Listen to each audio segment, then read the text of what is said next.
47. The Stolen Church. The greatest robbery of our day is the stealing of the church. The church properly belongs to Jesus Christ. It exists in His name, and its purpose is to preach the Word of God, administer the sacraments, and faithfully apply godly discipline to Christ's members. But the church has been stolen.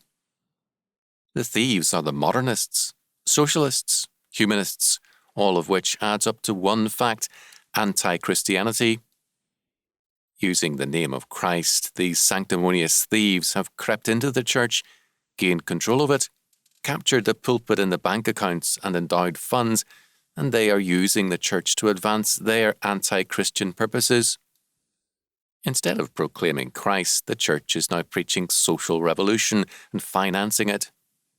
First of all, then, the church has been stolen from Jesus Christ. Second, the church has been stolen from the people of God, from faithful Christians. In numerous cases, faithful Christians whose money built the church and supported the pastors have seen a minister or priest assigned to their church who denounced his faith, preached doubts concerning Christ, promoted social revolution, and drove out of the church the very people whose faith, work, and dollars had built it. These Christians have been robbed. Their church has been stolen from them. When they protest the theft, these faithful believers are actually denounced as troublemakers. Is it any wonder that shock and bewilderment are being expressed in many communities? What can be done? To answer that question, it is necessary to look realistically at the situation. Two things are under attack. First, Christianity, and second, church property. The church property has been largely captured, and the law courts on the whole support the legality of that takeover. This is very regretful, but not much can be done about it now. The more important questions are, have they captured us, and will they destroy Christianity?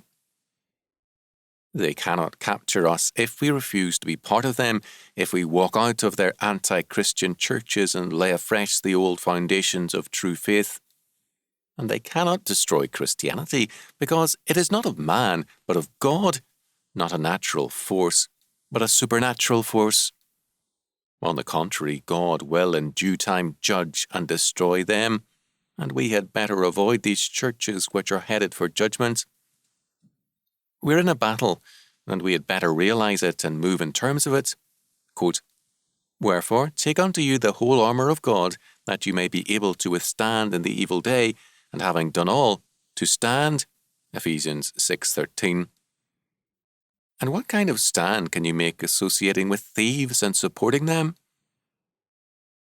The church must be rebuilt, not in terms of any man's wishes, but in terms of the Word of God.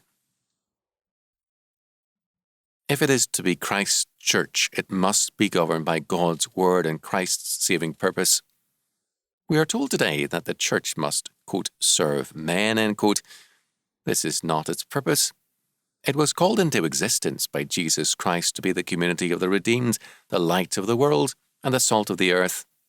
And this it can be only by faithfulness to Jesus Christ.